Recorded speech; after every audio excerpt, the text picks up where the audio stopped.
Hello students, welcome to MemoNeet. Today we're going to solve the Neet 2024 paper. My name is Abhiraj. I am here to solve the physics section. Without wasting your time, let's get started. As you can see, your first question is a tightly wound 100 turns coil of radius 10 centimeter carries a current this. Means number of turns is given, radius of coil is given, and current in each coil is also given. It is asking the magnitude of magnetic field at the center of coil. Okay. Now moving to the explanation, as you know that the magnetic field at the center of coil is given by mu naught Ni upon 2r. Here N is the number of turns, I is the current through each coil, and R is the radius. Putting the values N, I, and R, we get, as you can see in the solution, your radius, or you can R is A given here. Your A is equals to 10 centimeter, current is 7, and putting all the values N equals to 100, you get magnetic field equals to 4.4 milli Tesla, means like 4.2, 4.4 in milli Tesla. So your correct option will be your option number 1. First option is your correct option. Now moving to the next question. As you can see, there are two match lists, list 1 and list 2. You need to match it out. In the list 1, there are materials, and in the list 2, there its susceptibility or Xi is given. For diamagnetic, you know the susceptibility is must be negative and it lies between 0 to -1. Means for A, it will be second. For ferromagnetic, you know it's positive, so greater than 1. For B, it's third. And for paramagnetic, simply you just need to understand it's a small but a positive number, and non-magnetic Xi is 0. So as you can see in the explanation, the diamagnetic material has negative exactly. Ferromagnetic has the very high and positive value. Paramagnetic has a constant but a small positive value. So your correct option will come out to be option number third. That A goes to 2, B goes to 3, the third goes to 4, and D goes to first. Now moving ahead to the next question, your third question, it is from thermodynamics. Okay, it is what, let's see what question is asking. A thermodynamic system is taken through the cycle. It is telling A, B, C, D, then A. Cycle is going in this way. Okay, now the work done by the gas along the path BC, it is asking the work done along this path. You know work done is given by P into delta V. If the change in delta V is 0, the work done will be 0. As you can see, from path B to C, there is no change in the volume. Volume remains the same. So delta V is 0, hence the work done will be 0. So the correct option will be option number third. You can see in the explanation also, as it is clear from the right figure that along the path BC, no work is done. As dV is equals to 0, so the net work change or net work done is also 0. Now moving to the next question, your question number 4. An unpolarized light beam strikes a glass surface at Brewster's angles. Okay, it is a question of polarization and unpolarized beam. You know, let's suppose it's a glass and light is falling at a Brewster's angle. Brewster's angle, at Brewster's angle, you know, there is a refracted light and reflected light.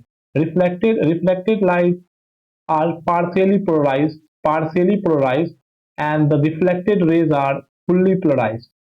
Fully polarized. It's a theoretical question. You can also see in the explanation, an unpolarized light beam is incident on a surface and angle of incidence equals to Brewster's angle.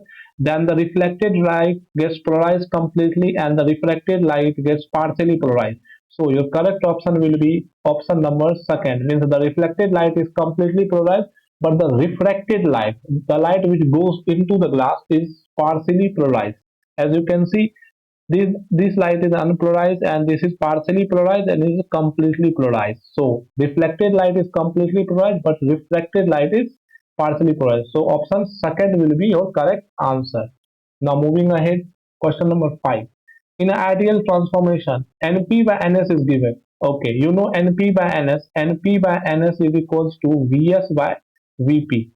Okay, it is asking VS by, sorry, NP by NS is equals to what? VS by VP by VS.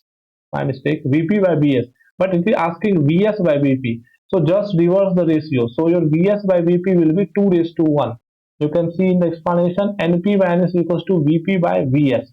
So you have given VS, you are asking VS by VP is what? You know VP by VS is equals to NP by NS, that is equals to 1 by 2. So your VS by VP comes out to be 2 raised to 1. So your correct option will be option number 4, means 2 is to 1 is the correct answer. Now moving ahead, uh, going to question number 6. It's a question of semiconductor. Let's say a logic circuit is provided as output Y as per the following truth table. Okay, it's 0 0, it gives 1, 0 1 gives 1, or 0 1 0 gives 1, and 1 1 gives 0. You can understand in this way. Okay, after looking at the truth table, what do we get here? You can see in the explanation. Okay, going by the option, we find that B bar, it's the Y is representing the simply B bar. So your Y is representing the B bar which matches with the output. So the correct option will be option number first. As you can see, this there is one, there is one, 0, and the Y will be 1. If there is 1, there will be 0. There is 0, there will be 1. There is 1, there will be 0. So it is just B bar. So your output is simply your B bar. So you can see from the truth table the correct option will be option number 1. Now solving the question number 7, that is from the Vernier scale, or you can say first chapter unit and measurement. Now looking at it, in the Vernier caliper, n plus 1 division of Vernier scale coincide with n division of main scale. Now making the equation, n plus 1 Vernier scale division n plus 1 VSD is equals to n MSD. From here you can get 1 VSD. Your 1 VSD comes out to be 1 VSD is equals to n by n plus 1 MSD. This is your 1 VSD. Now let's see what it asks. If the 1 MSD is given 0.1 mm, the Vernier constant is, okay, it is asking about the Vernier constant. You know that the Vernier constant is just equal to the least count it is asking. So you know the least count it can be calculated by 1 minus simply your n by n plus 1 into MSD. This represents your Vernier constant or your least count. Putting all the values, your least count will come out to be 1 upon 100 into n plus 1. Means your correct option will be option number 4. Option 4 will be your correct answer for this particular question. And here I have explained the explanation for this particular question. Now moving ahead to the question number 8. Okay. The maximum elongation on the steel wire of 1 meter length in elastic limit of steel and its Young's modulus is given is this. Okay. So it is telling that the elastic limit is given. Okay. And Young's modulus is given. Okay. Now it is asking the maximum elongation, means it is asking the delta L for you. Now moving to the explanation, you know Young's modulus is given by stress by strain. You know stress force by area, strain delta L by L. From here we get the delta L. Putting the value of F, A, L and Y, we get the value of delta L. So your delta L will come out to be 4 mm. That is option third will be your correct answer. Now moving ahead, it's a question of Newton's law. Question number 9. Looking into it, a horizontal force of 10 Newton is applied on a block A. Okay, here it is applying as shown in the figure. The mass of block A and B are given. Okay, respective. The block slides over the frictionless. Okay, surface is frictionless. Keep in mind. The force exerted by A on B means it is asking the normal or the pressure between it. It's again a simple question, and you have done in your classes. Just looking at the solution, you know if the force of 10 Newton, let's say if the system is moving together, so its acceleration will come out to be simply F net by m1 plus m2, that is 2 meter per second square. It is the net acceleration of the system. Now through this acceleration making the ability of A, 10 Newton is acting in this way, acceleration is simply 2 meter per second square, and n is acting between them. Writing the equation of motion for this, we can get n. As you can see, you can write 10 minus n is equals to 2 into 2. Means your n will come out to be simply 6 Newton. So the correct option will be option number first is your correct answer. Now moving ahead for your next question. If the monochromatic source in Young double slit experiment replaced by white light. Okay, it is asking about if the monochromatic light in the Young's double slit experiment is replaced by the white light, then what will happen? There will be central bright white fringe surrounded by the few color fringes. Exactly right. You have learned in your theoretical classes or your classes that when the monochromatic light is being replaced by the white light, at the center there will be white and the color will be spread through the whole screen. You can see in the explanation also. In Young double slit experiment, replacing a monochromatic light to white light results in a central white fringe and color fringe on either side. This is because that white light is made up of many wavelengths of light ranging from red to violet. Each wavelength forms its own interference pattern. The central fringe is white because all the color center fringes have the same point and mix together and zero path difference, you can say. The different color bands in different angle form fringes their own color as they move away from the center. So the correct option will be option number first, which is your correct option. Now moving ahead for the next question. Okay, it's a question of de Broglie wavelength. The graph which shows the variation of 1 by lambda square and kinetic energy. Okay, you know the de Broglie wavelength, that is h upon p, which can be written as a h upon under root of 2me. Squaring it, you get lambda square equals to h square by 2me, and you just need to plot the values. Now you can see in the explanation also here. Once you plot, or you can use this direct relation, your lambda square is inversely proportional to simply 1 by e. So 1 by lambda square is proportional to this. So option second will be your correct answer, or you can derive it through this expression which I have written this, or you can just remember this expression also. Okay.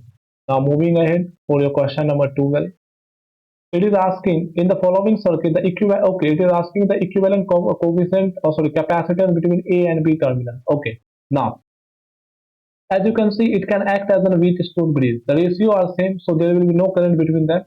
So this part is of no use. Now these are series, then they are in parallel. So simply you can use the series equivalent of capacitance formula and the parallel equivalent of the capacitance formula. Now looking at the solution, as you can see, for the upper, if both are in series, we use this formula like 1 by R1, 1 means like 1 by C equivalent equals to 1 by C1 plus 1 by C2 for these two, and again for these two the same, and then they are in parallel. So for the equivalent C upper plus C lower, that 2 microfarad, means option number third will be your correct answer.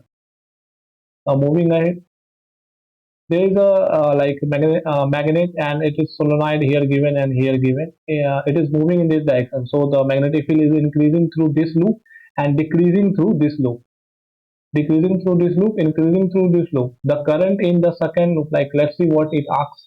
In the diagram, a strong bar magnet is moving towards 2 from the direction of, okay, it is asking in the direction of induced current.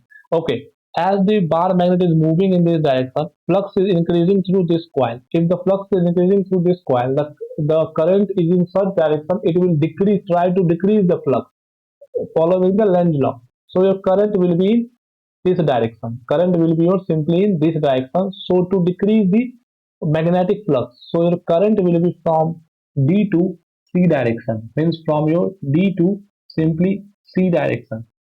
Okay. And now moving ahead for this, like let me draw it again here for your betterment.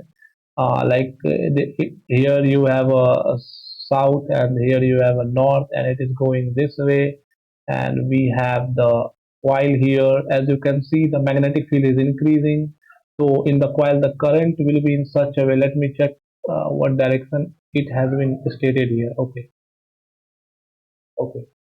Now if the magnetic field is increasing, current should be in such direction that it should decrease the external magnetic field. So it will be in simply your this direction.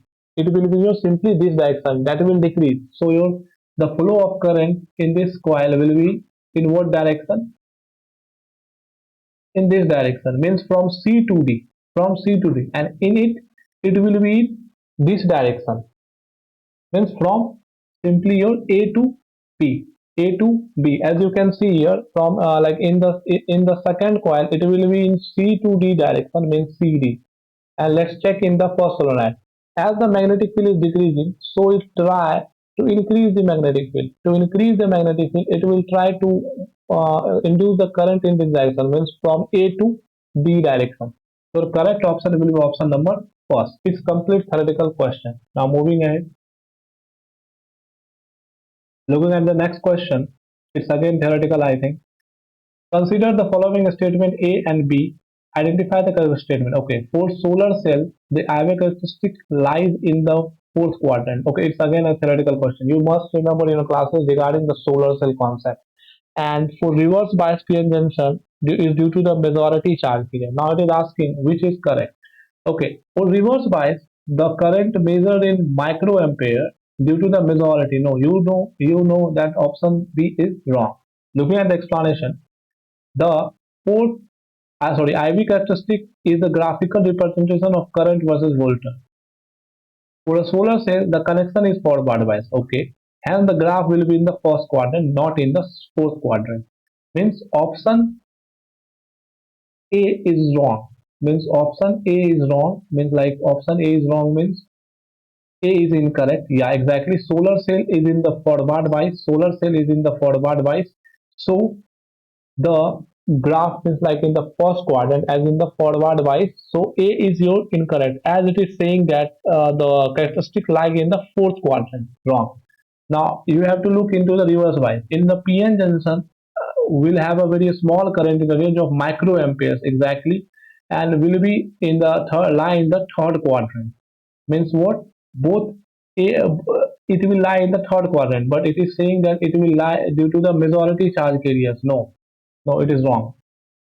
So your first and A on B and PN junction due to the drifting of minority charge carrier. Means the reverse bias current is generated due to the drift of the minority current. So you can see the like statement A and statement B both are wrong.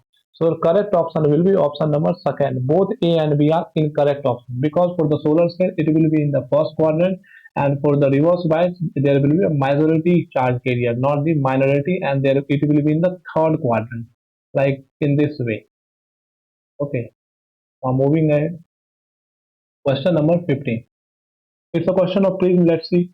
A light ray enters through a right angle prism. Okay, it is 90, means angle of prism is given 90 degree. Okay, angle of incidence is 30 degree. Okay, let's see.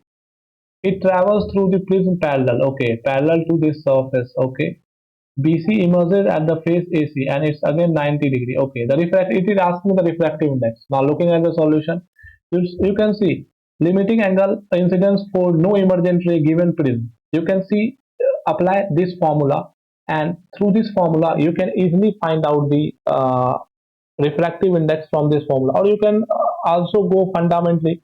You can apply this Lenz's law here, thereafter apply this Lenz's law here. You just know the angle of prism, you know r1 plus r2 is equals to a. From here if you apply the geometry, both will come out to be simply equal. So from here you can get r1, then you get r2. You can calculate the r1 from here now, like you know, like you can use the mu formula here, sine I by sine r equals to mu 2 by mu 1. You can calculate the r1 from here, you know sine I. So you get the relation between mu and r1. Then applying the formula again here, you get relation between mu r2 and then this one. So by using fundamentally applying this Lenz's law at the first surface and the second surface and using the geometry, you can also find the refractive index. Or you can directly use this formula from here and finally get the result. So your mu comes out to be root under 5 by 2. Means option 4 will be your correct answer. Now moving ahead for the next question. Given below two statements, one is labeled assertion and another reason. It's assertion reason question. Let's see. The potential at an axial point is 2 meter distance from the center of dipole of a magnitude. This is given. Okay, you know, potential is given by Kp cos theta by r square. You know, cos theta is 1 here as in the axial point. So it will become simply Kp by r square. Now putting the value, you get the potential. As you can see in the solution, once we put the values, we get potential plus minus 9 into 10 to the power 3. Means assertion is correct. Now, this is the reason. Potential is this where R is the no. It's simply it is reflecting the for this option. It is reflecting the wrong reason. Reason is not that. Reason is that your potential is given by Kp cos theta by r square. If you put cos theta equals to 1, if theta is 0, sorry, theta is 0 degree angle, then we get the value of this potential. So your reason is not correct, but your assumption is correct. So option first will be your correct answer. Now moving ahead to the next question. It's a question of rotational motion. Let's see. The moment of inertia of a thin rod about an axis passing through its midpoint and perpendicular rod is given this. Means like you know there is a rod and through this axis the moment of inertia you have remember ml square by 12. It is given as 2400. Now the length of the, it is asking about the length is the mass. You know the mass, you know this, you can calculate the length. Just do the calculation. As you can see, length can be calculated by under root of 2L by m. Sorry, 2I here. I represents the moment of its there. 12I upon m under root. Putting the value of I and m here, you can get L, which will come out to be nearly 8.5 centimeter. So option third will be your correct answer once you calculate the result. As you can see, like ml square by 12 is equals to 2400. Okay, so your m is 400, L square by 12 equals to 2400. 100 will cut out. 4 threes are, it will be simply your 72, and root under 72 will simply come out to be nearly 8.4. So your correct option will be 8.5. Okay, now moving ahead with the question number 80. Terminal voltage of the battery, EMF is given, internal resistance is given, external resistance is given, EMF is asked. Oh, sorry, terminal voltage. You know terminal voltage is given by E minus IR. First calculate I. I is equals to V by R equivalent. Your V is 10, R equivalent is 1 plus 4 is 5. So your I is 2 ampere. Now your V is simply your 10 minus 2 into 1. That is your 8 volt. So first option will be your correct answer. Now moving ahead for the next question. It is just a match the following. Here you have given the transitions and here wavelength. Just match the following. Use the formula like delta energy is equals to 13.6 1 by n initial square minus 1 by n final square. From delta energy, you can put like it's simply your hc by lambda. So you can get the lambda from here, or you can see in the explanation also here. In 18 we have done. For 19, lambda is given by hc by delta I. Put the value of for a, that is n2 is equals to 3 and n1 equals to 2. Just putting the value, you can get the value of delta I for the first case. N2 is N2 is 3 year and N final is 2 year. And after solving, you get delta I, and putting the value of delta I HC for the nanometer 1240 is applied, and there is a delta I. Putting the value of delta I for each case, for A, for B, for C, and D, and getting the value of lambda for each case. So once you calculate the lambda for each case, you get the result. For the first case, you get results 400. Simply for the first case, the result will be 656.3 nanometer as the wavelength in nanometer. So option 4 is only the option that is matching with the correct result. Means for the first case, if you put ni equals to 3 and final equals to 2 and solve for delta I, and then put the value of delta I here and then calculate the lambda a, so lambda a will come out to be 656.3. So fourth option will be your correct answer. Now moving ahead. Okay. If c is the velocity of light in a free space, the correct statement about photon. It is asking about the nature of photon. The energy of photon is h mu. Correct. Velocity of photon is given this. The momentum. Momentum p equals to e by c. Sorry, e by c. By which relation it comes? Energy is square equal to p square c square plus m naught c square. For photon, this will be like whole square. M naught c ka power 4. M naught is 0, so it will come to 0. So E equal to PC. So from here P equal to E by C. So E equal to h mu. So option third correct, option C correct, option B, option A correct. And in photon electron collision, both total energy and total momentum is conserved. Yeah. In photon electron collision, it's elastic collision and Compton effect also. The total energy and total momentum is conserved. So option 4 is the only correct answer in the question. Now moving to 21 number question. It's a decay process. Let's see. Here you have given the parent nucleus and you are asking about the Q. First is alpha decay. So your Y will be simply Z like 80 or here to 86. Sorry. Now, if we add a positron, it's a beta plus decay. For beta plus decay, your Z will be your 79 and it will be again 286. Now, beta minus decay, your P will become 80 and it will be 286. And now again, it's beta minus decay. For beta minus decay, it's become 81 and it's 286. So your correct option will be option number second. Your correct option will be option number second. You just need to follow each step and remember the particular decay. It's alpha, it's beta plus, it's beta minus, it's again beta minus decay. So following the sequence, you get to the correct result. Now moving ahead, you can also see in the explanation, I have written the same thing here, and so option will be 4 option is the correct answer. Now moving ahead, At any instant t, the displacement of any particle is going to be this. Means like a displacement equation is given s equal to 2t minus 1. Now it is a force acting of 5 Newton on that body. It is asking the value of instantaneous power. You know power is given by F dot V. So your force is given. You just need to calculate the velocity. Velocity is given by ds by dt. Differentiating it, you get ds by dt equals to 2. Means velocity is given by 2. Force is given 5. So your power will come out to be 10. Mean option number third is your correct answer. Now moving ahead, it's again the question of logic gates. Let's see.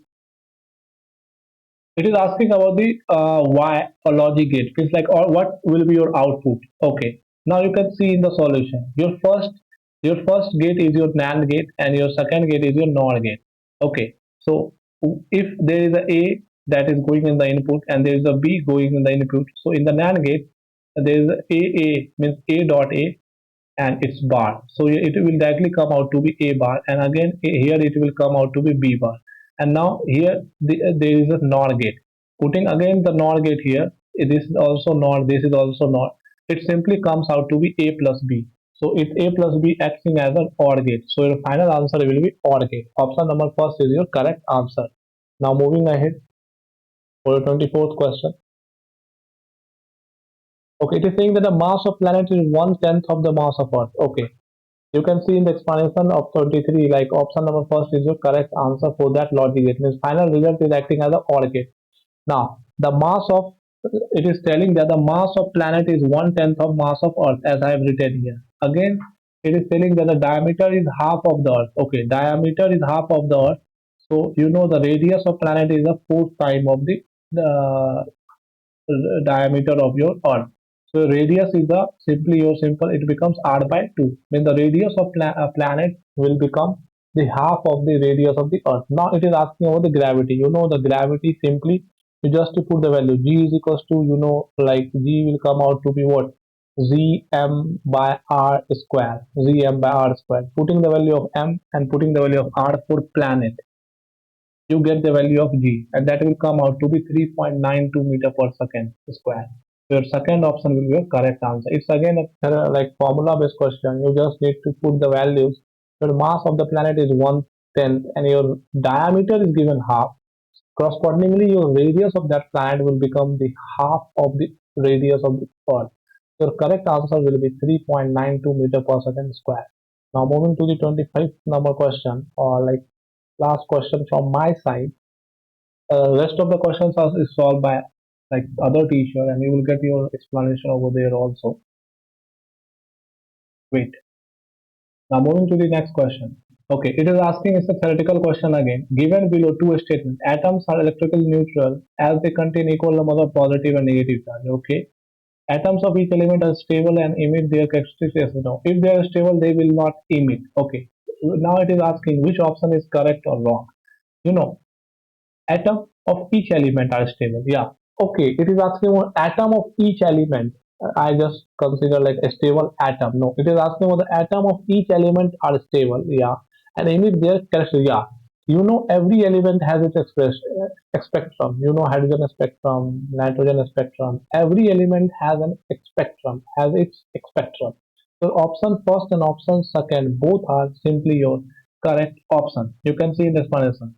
Atoms are electrically neutral as they contain an equal number of positive and negative charges. Okay, atom of each state like atom of each element are stable and emit the spectrum. So your statement one and statement two both are correct. So your correct option will be option number third. So basically, I try to solve the question from first to 25th of the physics section. If you have any doubt in this question, you can put comment below in the video. I will try to resolve your doubt. Rest of the solution of whole paper will be done by other teachers and will get to you soon. I hope you understand the explanation and the level of the question. As the most of the questions are formula based or theoretical, you just need to manipulate the formula and understand how to apply the formula. Thank you very much.